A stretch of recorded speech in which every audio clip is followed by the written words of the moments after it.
O'r celfyddydau i'r gwyddorau, o'r maes iechyd i'r gwyddorau cymdeithasol.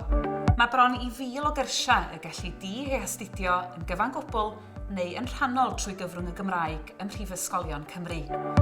Gyda buddsoddiad y Coleg Cymraeg Cenedlaethol, mae'r dewis o gyrsiau wedi ehangu'n sylweddol dros y blynyddoedd diwethaf.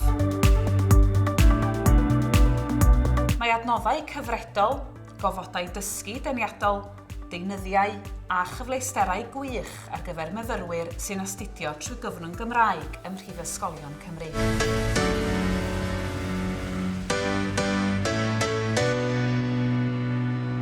Mae yna gyfleoedd i gwrdd â myfyrwyr o brifysgolion eraill Cymru ac ymweliadau unigryw ynghyd â darlithwyr profiadol ac arbenigwyr yn ei maes.